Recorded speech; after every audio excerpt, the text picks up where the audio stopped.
refere à forma secreta? Absolutamente que não. Mas se refere à ideia de ser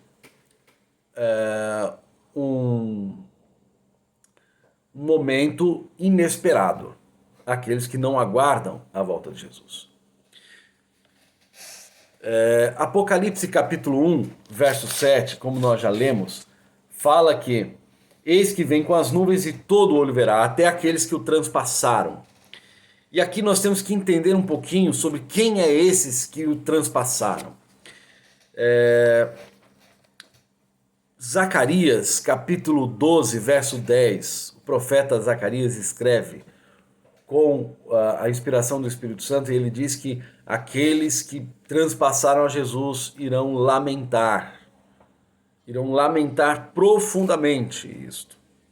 Daniel capítulo 12, verso 1 e 2, diz que haveria ali duas ressurreições, a da vida e a da condenação, mas o livro de Daniel, ainda com um olhar extremamente profético, ele diz assim, vou ler, Daniel 12, verso 2, muitos dos que dormem no pó da terra ressuscitarão, uns para a vida eterna e outros para a vergonha e o horror eterno.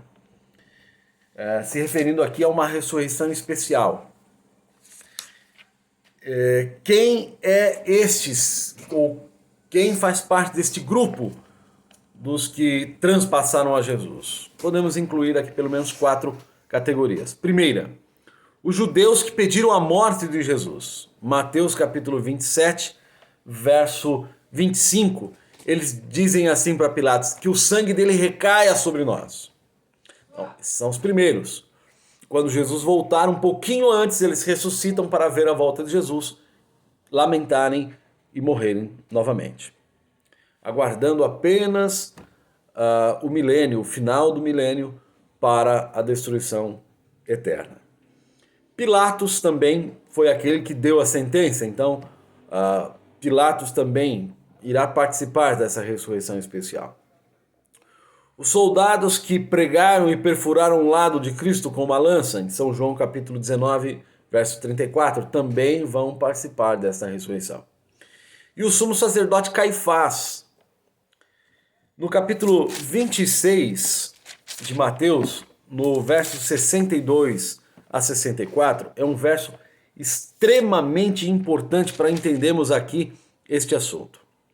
Diz assim, ó. Então levantou-se o sumo sacerdote e perguntou a Jesus, nada respondes a esses que depõem contra ti? Jesus, porém, guardou silêncio, e o sumo sacerdote lhe disse, eu te conjuro pelo Deus vivo que digas se tu és o Cristo, o Filho de Deus. Respondeu-lhe Jesus, tu o dissestes. Entretanto, eu vos declaro que desde agora, você está falando, agora eu vou te declarar agora para você entender, vereis o Filho do Homem assentado à direita do Todo-Poderoso, vindo sobre as nuvens dos céus. Perceberam? Aqui é a ressurreição especial. De que Pilatos também, antes da volta de Jesus, ressuscitará para ver Jesus voltando, lamentar sobre Cristo, morrer novamente e aguardar o fim do milênio para a sua condenação final. Então aqui está uma ressurreição especial que o livro do Apocalipse fala. Na parte de quarta-feira da nossa lição, nós temos o propósito da segunda vinda de Cristo. E alistamos aqui 7 motivos, ou 7 razões da volta de Cristo. Primeiro, juntar os escolhidos, Mateus 24, 31 e Marcos 13, 37. Ressuscitar os mortos, 1 Coríntios 15, de 12 a 26 e 51 a 55.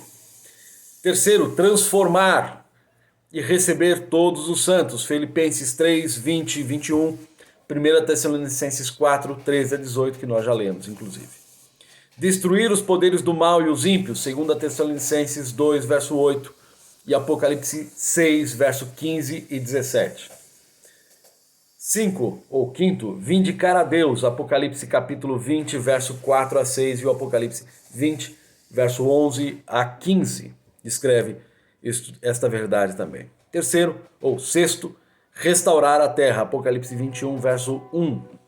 E por fim, Sétimo, restabelecer a comunhão com Deus, Apocalipse 21, verso 3. São as razões aí da volta de Jesus. Agora, uma coisa interessante que o Apocalipse nos descreve é que a recompensa só será dada na volta de Jesus. Muitos acreditam que a recompensa será após a morte, mas olha o que o livro sagrado de Apocalipse ensina. Vamos lá? Apocalipse capítulo 22, verso 12.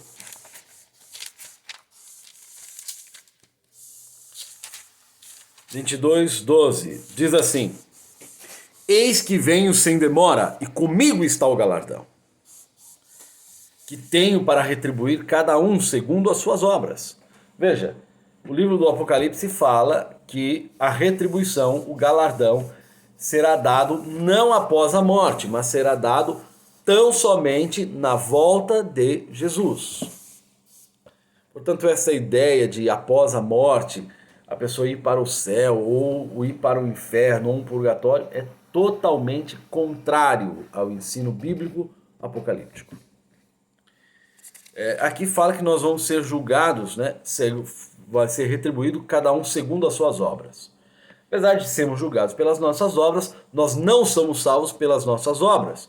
E o livro do Apocalipse ensina muito bem isso. Nós já vimos em lições passadas, nós somos salvos pelo sangue do Cordeiro, ou seja, salvação foi e será pela graça, tão somente.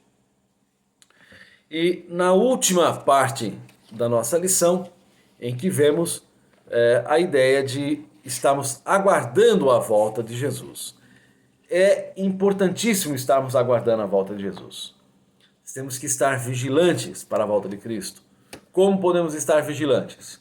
Orando, estudando a palavra, nos reunindo para adoração a Deus, continuando pregando sobre a volta de Jesus Cristo. O nosso sentimento deve ser o mesmo de João, quando ouviu as palavras do nosso verso para memorizar. Quando Jesus disse assim, João está escrevendo, aquele que dá testemunho dessas coisas diz. E aí Jesus diz, certamente venho sem demora.